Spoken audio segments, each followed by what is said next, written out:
यशाया अध्याय 7 उसका 14वां वचन। इस कारण प्रभु आप ही तुमको एक चिन्ह देगा। सुनो, एक कुमारी गर्भवती होगी और पुत्र जनेगी और उसका नाम इम्मानुएल रखेगी। यशाया अध्याय 9 उसका 6वां वचन। क्योंकि हमारे लिए एक बालक उत्पन्न हुआ, हमें एक पुत्र दिया गया है और प्रभुता उसके कांधे पर होगी और उसका नाम अद्भुत युक्ति करने वाला, पराक्रमी परमेश्वर, अनंत काल का पिता और शांति का राजकुमार रखा जाएगा। लूका अध्याय 1 26 से 35। 6वें महीने में परमेश्वर की ओर से जिब्राइल स्वर्गदूत गलील के नासरत नगर में एक कुंवारी के पास भेजा गया, जिसकी मम्मी यूसुफ नाम दाऊद के घराने के एक पुत्र से हुई थी। उस कुंवारी का नाम मरियम था। और स्वर्गदूत ने उसके पास आकर कहा, आनंद और जय तेरी हो, जिस पर परमेश्वर का अनुग्रह हुआ है, प्रभु तेरे साथ है।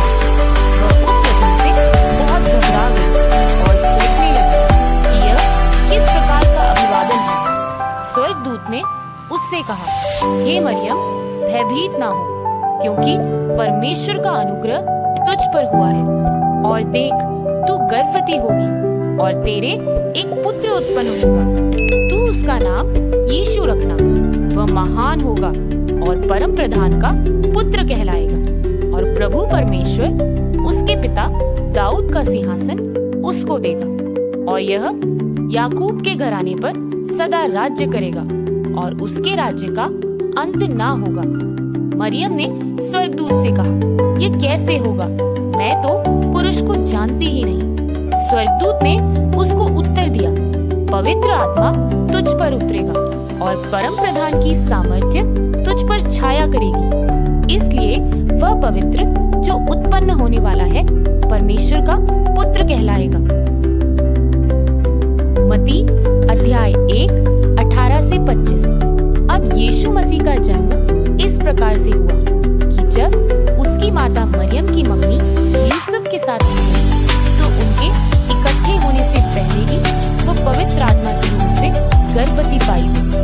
अतः उसके पति यूसुफ ने, जो धर्मी था, उसे बदनाम करना नहीं चाहता था। उसे चुपके से त्याग देने की मनसा थी। जब वह इन बातों की सोच ही में था तो परमेश्वर का स्वर्गदूत उसे स्वप्न में दिखाई देकर कहने लगा, हे यूसुफ, दाऊद की संतान, तू अपनी पत्नी मरियम को अपने यहाँ ले आने से मत डर, क्योंकि जो उसके गर्भ में है वह पवित्र आत्मा की ओर से है। वह पुत्र जनेगी और तू उसका नाम यीशु रखना, क्योंकि वह अपने लोगों का उनके पापों से उद्धार करेगा। ये सब कुछ इसलिए हुआ कि जो वचन प्रभु ने भविष्यद्वक्ता के द्वारा कहा था वह पूरा हो। देखो, एक कुंवारी गर्भवती होगी और एक पुत्र जनेगी और उसका नाम इम्मानुएल रखा जाएगा, जिसका अर्थ है परमेश्वर हमारे साथ। तब यूसुफ नींद से जागकर परमेश्वर के दूत की आज्ञा अनुसार अपनी पत्नी को अपने यहाँ ले आया और जब तक वह पुत्र ना जनी तब तक वह उसके पास ना गया और उसने उसका नाम यीशु रखा। लूका अध्याय 2 4 से 10। अतः यूसुफ भी इसलिए कि वह दाऊद के घराने और वंश का था, गलील के नासरत नगर से यहूदिया में दाऊद के नगर बैतलहम को गया और अपनी मंगेतर मरियम के साथ, जो गर्भवती थी, नाम रखा। उनके वहां रहते हुए उसके जन्मे के दिन पूरे हुए और वह अपना पहलौठा पुत्र जनी और उसे कपड़े में लपेटकर चरनी में रखा, क्योंकि उनके लिए सराय में जगह ना थी और उस देश में कितने गदरिये थे जो रात को मैदान में रहकर अपनी झुंड का पहरा देते थे। और परमेश्वर का एक दूत उनके पास आ खड़ा हुआ और प्रभु का तेज उनके चारों ओर चमका और वे बहुत डर गए। तब स्वर्गदूत ने उनसे कहा, मत डरो, क्योंकि देखो, मैं तुम्हें बड़े आनंद का सुसमाचार सुनाता हूँ, जो सबके लिए होगा, कि आज दाऊद के नगर में तुम्हारे लिए एक उद्धारकर्ता जन्मा है और वही मसीह प्रभु है। मत्ती अध्याय 2 1 से 2।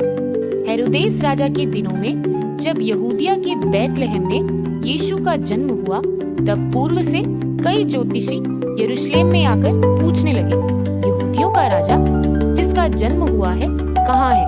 क्योंकि हमने पूर्व में उसका तारा देखा है और उसको झुककर प्रणाम करने आए हैं। मत्ती अध्याय 2 7 से 11। तब हेरोदेस ने ज्योतिषियों को चुपके से बुलाकर उनसे पूछा कि तारा ठीक किस समय दिखाई दिया था, और उसने यह कहकर उन्हें बैतलहम भेजा, जाकर उस बालक के विषय में ठीक ठीक मालूम करो, और जब वह मिल जाए तो मुझे समाचार दो, ताकि मैं भी आकर उसको प्रणाम करूं। वे राजा की बात सुनकर चले गए, और जो तारा उन्होंने पूर्व में देखा था वह उनके आगे आगे चला, और जहाँ बालक था उस जगह के ऊपर पहुंचकर ठहर गया। उस तारे को देखकर वे अति आनंदित हुए, और उस घर में पहुंचकर उस बालक को उसकी माता मरियम के साथ देखा, और दंडवत होकर बालक की आराधना की, और अपना अपना थैला खोलकर उसे सोना और लोबान और गंधरस की भेंट चढ़ाई।